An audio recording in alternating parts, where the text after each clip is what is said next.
Welcome to Leo news.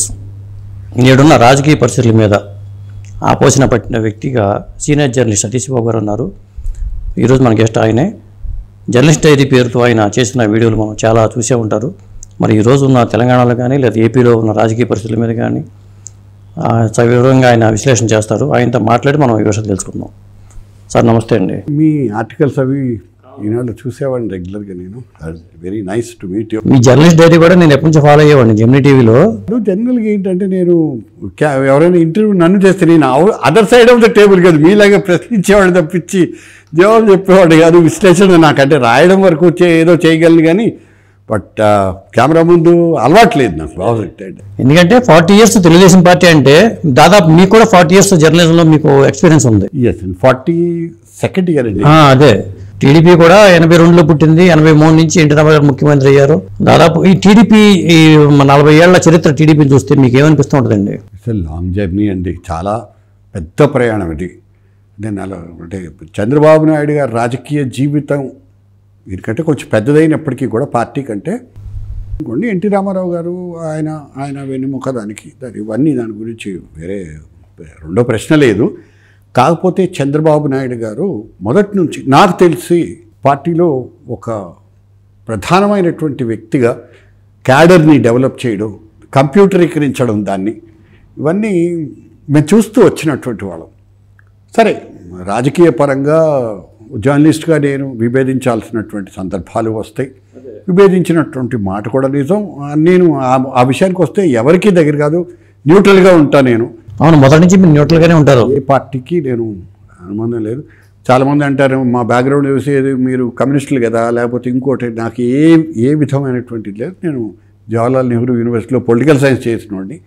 So నాకు ఎలాంటి ఆపాదించొద్దు. అదే ఒక ప్రాంతీయ పార్టీగా పుట్టిన తెలుగుదేశం పార్టీ ఎన్నాళ్ళు అప్రఘాతంగా తనకి ఇది కొనసాగుతుందని మీరు ఊహించారా అప్పుడే ఉన్నా? అసలు అంటే ఒకటండి, జాతీయ పార్టీ అని చెప్పడం వేరును, జాతీయ స్థాయిలో ఒక ప్రాంతీయ పార్టీ ఉనికిని చాటుకోవడం వేరు. ఈ రెండు ప్రధానమైనటువంటి.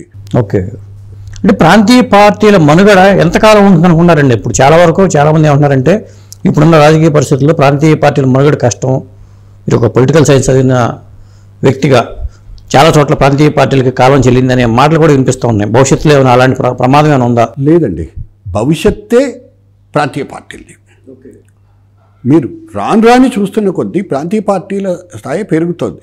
అయితే ఏంటంటే మొన్నటి కర్ణాటక ఎలక్షన్స్ లేకపోతే తెలంగాణలో జరిగిన ఎలక్షన్స్ తోటి కాంగ్రెస్ పుంజుకోవడం వలన ఈ మాట కొంత చెల్లుబాటు కావట్లేదు. కానీ బట్ ప్రామాణికంగా చెప్పాలంటే రాబోయే చరిత్ర ప్రాంతీయ పార్టీలే.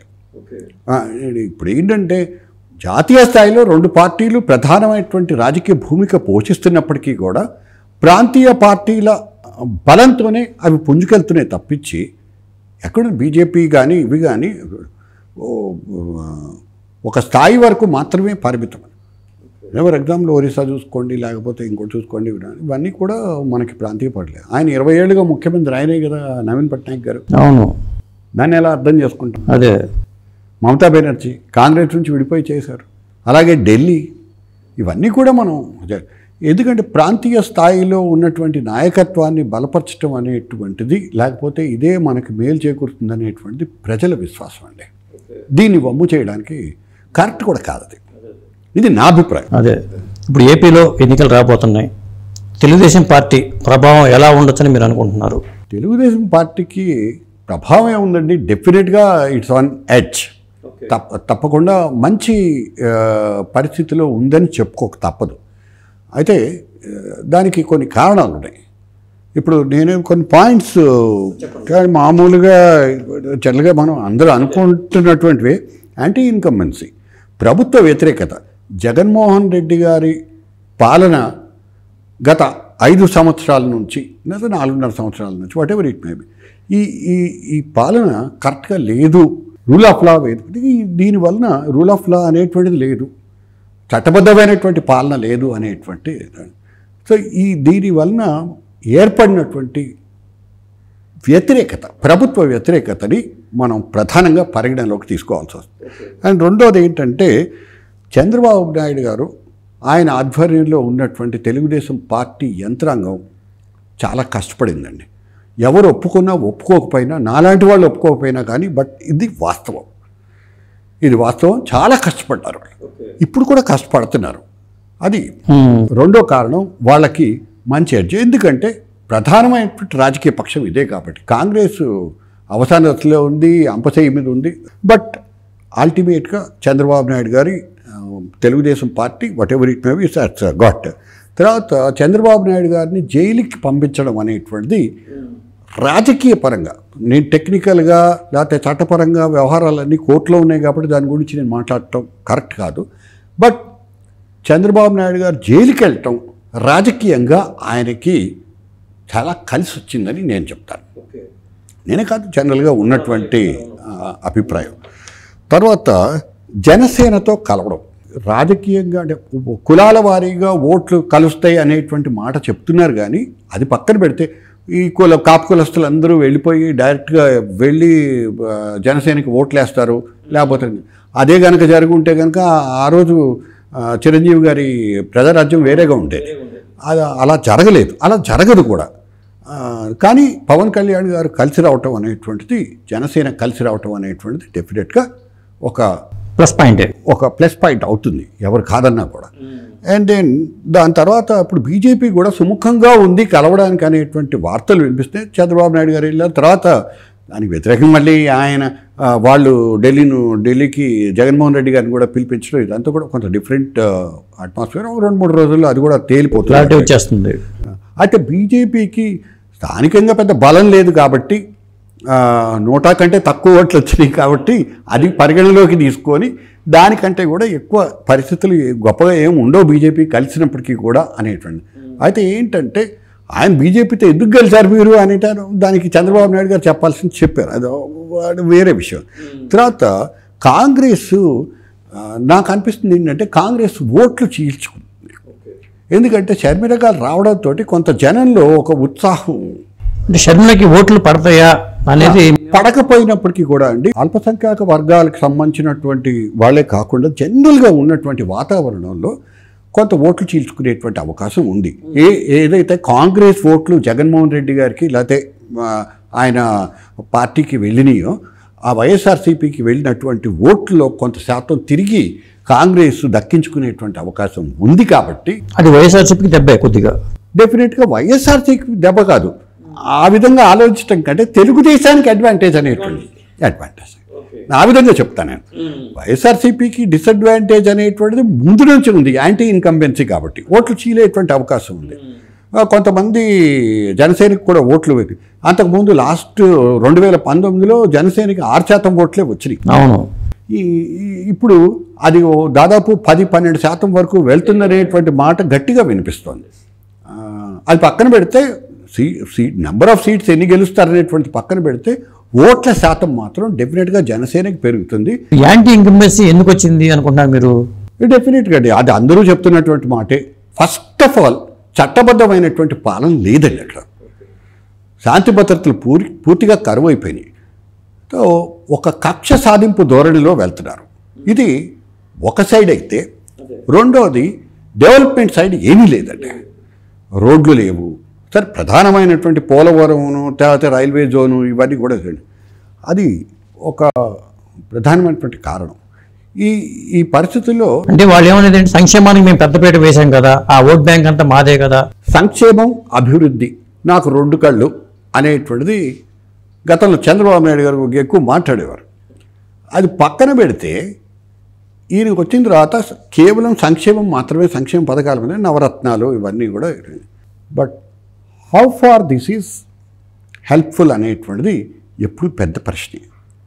గ్రామీణ ప్రాంతాల్లో ఉన్నటువంటి ప్రజలందరూ కూడా ఈ సంక్షేమ పథకాల వలన లబ్ధి పొందారు కాబట్టి, ఎక్కువ శాతం మంది లబ్ధి పొందారు కాబట్టి ఆ ఓట్లన్నీ జగన్మోహన్ రెడ్డి గారికి వెళ్తాయి అనేటువంటిది, లేకపోతే ఆయన వైఎస్ఆర్సీపీకి వెళ్తుంది అనేటువంటి మాట ఆర్గ్యుమెంట్ ఒకటి ఉంది. అవును, ఇది ఎంతవరకు నిజం, ఎంతవరకు దీన్ని మనం ఆమోదించవచ్చు, ఈ వాదనలో ఎంత బలం ఉంది అనేటువంటిది మనం బేరీ చేసుకోవాల్సింది.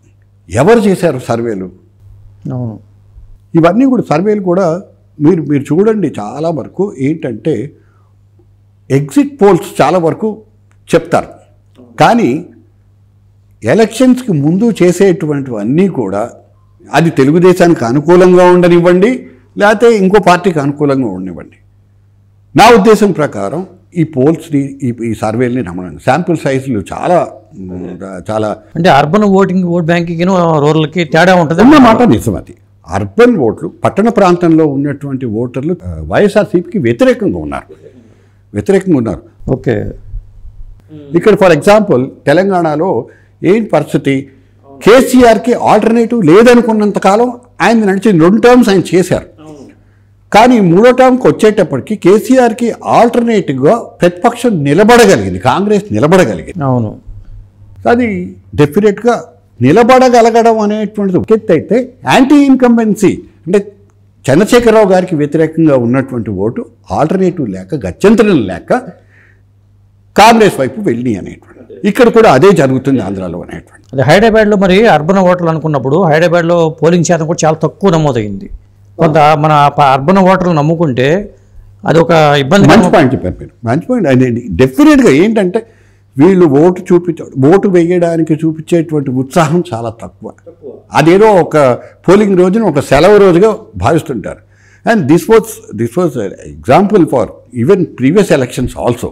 ఇంతకు ముందు కూడా అదే జరిగితే ఏంటంటే మీరు గమనించారో లేదో, లాస్ట్ ఒక 7-8 ఎలక్షన్స్ నుంచి, అంటే డిఫరెంట్ టర్మ్స్ కాదు, అంటే గత 5 ఏళ్ళ టర్ము లేకపోతే అట్లా కాకుండా ఎలక్షన్స్లో జనరల్గా ఏంటంటే ఓటింగ్ శాతం పెరుగుతూ వస్తుంది. మీరు గమనించలేదు. డెఫినెట్గా ఇది ఒక మంచి పరిణామం. నోటా వచ్చింది కానీ నోటా వైపు వెళ్ళి అక్కడికి వెళ్ళి నేను నోటాకి వేస్తాననేటువంటి వాళ్ళ సంఖ్య తక్కువ అయి ఉండొచ్చు. కానీ బట్ డెఫినెట్గా ఓటింగ్ శాతం పెరిగింది, అది మంచి పరిణామం. సో ఆ లెక్కను చూసుకున్నప్పుడు డెఫినెట్గా ఈసారి అర్బన్ ఓటింగ్ శాతం తగ్గదనేటువంటి మాట చెప్పుకోవచ్చు. ఒక జర్నలిస్ట్గా మీరు చూసుకుంటే బాబు గారి స్ట్రాటజీ కానీ మీకు ఏమనిపిస్తూ ఉంటుంది? అలాగే బాబు గారి స్ట్రాటజీ కానీ ఇవన్నీ లోకేష్ గారిలో ఉన్నాయని మీరు భావిస్తున్నారా? చంద్రబాబు నాయుడు గారు 45 years experience towards his political career span of life. He has seen the best of the best, worst of the worst. ఆయన ఎంత గొప్ప వ్యవహారాలు చూశారో ఆయన నేషనల్ ఫ్రంట్ దగ్గర నుంచి ఆయన చూసుకుంటూ వస్తున్నారు అన్ని రకాలైనటువంటి రాజకీయాల్ని. ఒక స్టేజ్లో ఆయన ప్రధానమంత్రి అవుతారనేటువంటి భావన కూడా ఉండింది. అంటే ఆయన లెగసీని మరి ఈయన కంటిన్యూ చేయగలరా లోకేష్ గారు రేపు భవిష్యత్తులో? ఇప్పుడు ఆస్తులకు వారసత్వాలు ఉంటాయి. ఇప్పుడు రామారావు గారు, ఎన్టీ రామారావు గారు అన్నమాటే అది, ఆస్తులకు వారసత్వం. నా దగ్గరే అన్నారు ధర్మపీఠంలో. సో ఆస్తులకు వారసత్వాలు ఉంటాయి కానీ రాజకీయాలకు వారసత్వం ఏంటి? సో కాబట్టి లోకేష్ గారికి సహజంగా తన తండ్రి వైపు నుంచి ఉన్నటువంటి ఒక ప్రోద్బలము ఇవన్నీ కూడా ఉంటాయి. సహజంగా పార్టీలో కూడా ఒక యాంత్రాంగం ఆయనని పాజిటివ్గా చూసేటువంటి అవకాశాలు ఎక్కువ ఉంటాయి. అది అందరికీ ఉంటుంది. కేటీఆర్కి ఉంది, మరొకరికి ఉంది, రాజశేఖర రెడ్డి కొడుకుగా జగన్మోహన్ రెడ్డికి ఉంది. సో కాబట్టి దాన్ని మనం కాదనడానికి వీల్లేదు. అయితే ఆయనకు వచ్చినటువంటి ఈ పాజిటివ్ యాంగిల్ ఏదైతే ఉందో దాన్ని ఆయన ఎలా ఉపయోగించుకోగలుగుతారు అనేటువంటిది పాయింట్. అదే how does he use that? So అందరికీ అన్ని అవకాశాలు వచ్చినప్పటికీ కూడా అటువంటి అవకాశాలని వినియోగించుకునేటువంటి విషయంలో ఆయన సామర్థ్యం ఎలా ఉంది అనేటువంటి పాయింట్. అప్పటి లోకేష్ గారికి ఇప్పటి లోకేష్ గారికి మీరు గమనించిన తేడా ఏమిటండి? నేను లోకేష్ గారిని కలిసింది కూడా లేదండి పెద్దగా ఎక్కువ. చంద్రబాబు నాయుడు గారు అంటే ఆయన మొదటి నుంచి నాకు తెలుసు వ్యక్తిగతంగా, కేసీఆర్ తెలుసు వ్యక్తిగతంగా, జగన్మోహన్ రెడ్డి తెలుసు వ్యక్తిగతంగా. సో ఇది వేరు. కానీ ఎందుకో లోకేష్ గారిని నేను ఎప్పుడూ కలవలేదు. అంటే మేము చంద్రబాబు నాయుడు గారి ఇంట్లో ప్రెస్ కాన్ఫరెన్స్కి వాటికి వెళ్ళినప్పుడు తిరిగేవాడు తను. నేను రాజశేఖర రెడ్డి గారితో ఉన్నప్పుడు జగన్మోహన్ రెడ్డి అలా ఉండేవాడు. నాకు లీలకు గుర్తు.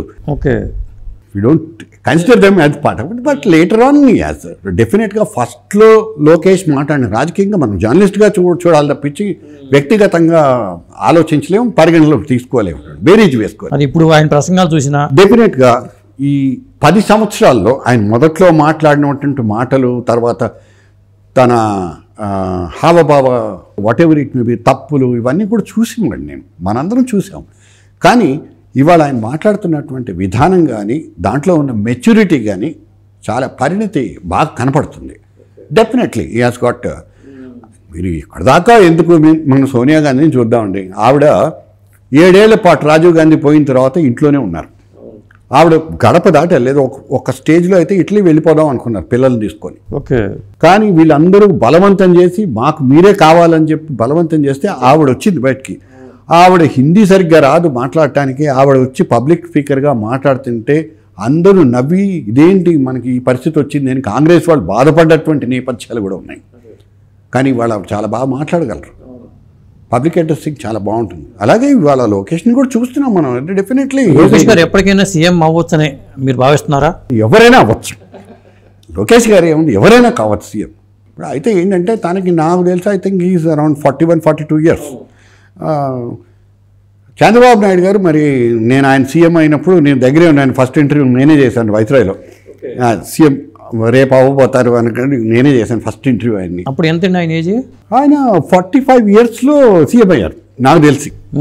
45 ఇయర్స్లో అప్పుడు ఆయన అన్నారు కూడా ఏంటంటే నేను భగవంతుడు నాకు చాలా అర్లీగా అవకాశం ఇచ్చారు అని.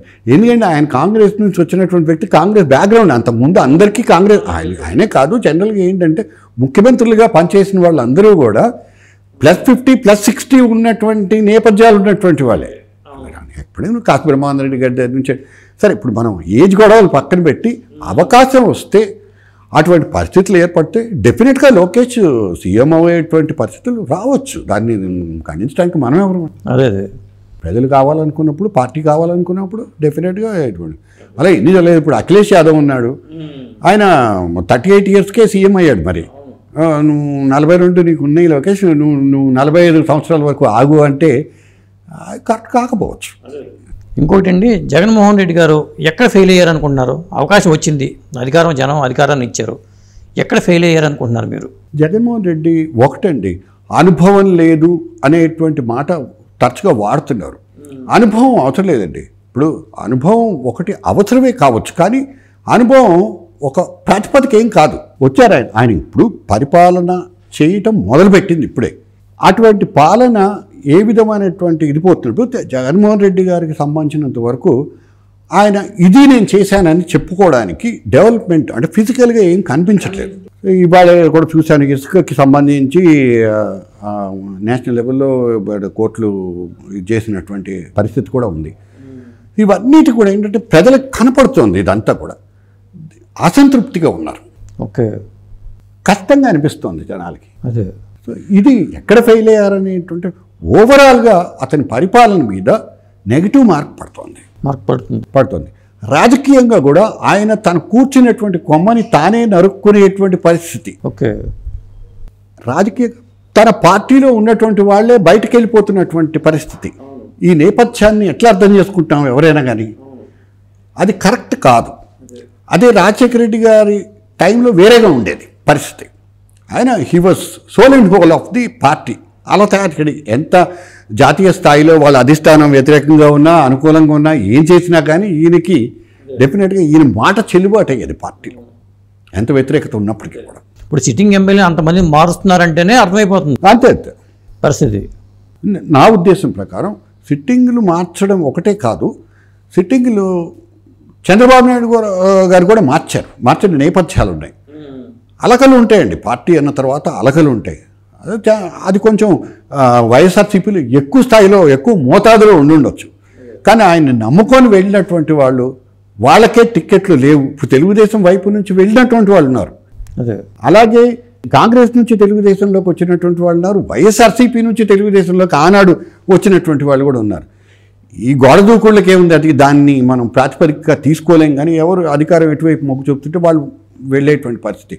నాయకత్వ లక్షణాలు ఆయన ఈ 5 ఏళ్ల పాటు ఎవరికి దగ్గరైనట్టు దాఖలాలు లేవు. సజ్జల రామకృష్ణారెడ్డి గారు మాత్రమే ప్రెస్ ముందుకు వచ్చి మాట్లాడతారు. అవును, నాకు మిత్రుడే కావచ్చు, వేరే విషయం. ఎంత పాత మిత్రులే, జర్నలిజంలోంచి వెళ్ళినటువంటి వాళ్ళే వీళ్ళంతా. కానీ ఏంటంటే నేను ఇక్కడి వరకు నా పాత్ర ఉంటుంది, ఆ తర్వాత ముఖ్యమంత్రి గారు మాట్లాడితేనే బాగుంటుంది అనేటువంటి ఒక గీత గీసుకోవడం అనేటువంటిది అవసరం. అందులో ఆయన జర్నలిజంలోంచి బ్యాక్గ్రౌండ్లోంచి వెళ్ళినటువంటి వ్యక్తి కాబట్టి డెఫినెట్గా ఈ గీత ఆయన గీసుకుని ఉంటే బాగుండేది అని అనిపిస్తుంది నాలాంటి వాళ్ళు. అదే ఇప్పుడు మీడియా మీద దాడులు జరుగుతున్నాయి ఈ మధ్యకాలంలో. మన ఆంధ్రజ్యోతి ఫోటోగ్రాఫర్ని కొట్టారు, నిన్న ఈనాడు దాడులు చేశారు. ఇది ఎలా చూడాలి మనం వీటిని, ఈ దాడులని? దాడులు అంటే ఒకటండి, ఇప్పుడు జరిగినటువంటి సంఘటన చాలా తీవ్రమైంది, ఖండించదగింది. అందరూ కూడా సపోర్ట్ చేస్తున్నారు జర్నలిస్ట్, అందులో అనుమానమే లేదు.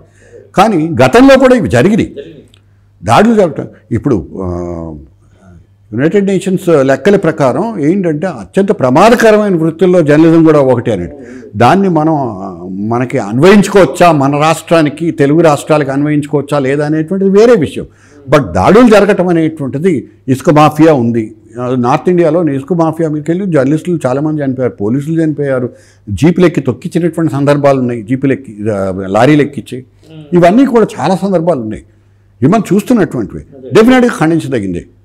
జ్యోతి కావచ్చు, ఈనాడు కావచ్చు, లేకపోతే సాక్షి కావచ్చు, ఎవరైనా కూడా డెఫినెట్గా ఇది ఖండించదగినటువంటి విషయం. ఆ విషయంలో ప్రభుత్వం ఏకపక్షంగా వ్యవహరించిందని కూడా చెప్పడానికి నేనేం వెనకం చేయను. డెఫినెట్గా వైఎస్ఆర్సీపీ ప్రభుత్వం కఠినమైనటువంటి చర్యలు తీసుకోవాల్సింది. 3 రోజులు 4 రోజులు అయిన తర్వాత ఇదిగో పలానా వాడిని ఎవరిని నామమాత్రంగా ఎవరినో ఒకరిని అరెస్ట్ చేసాడు, అతను కల్పిట్స్ ఎవరున్నటువంటి నిరతులు ఎవరు అనేటువంటిది గుర్తించడానికే నువ్వు సిద్ధపడకపోయినప్పుడు దాన్ని ఎలా అర్థం చేసుకుంటాం?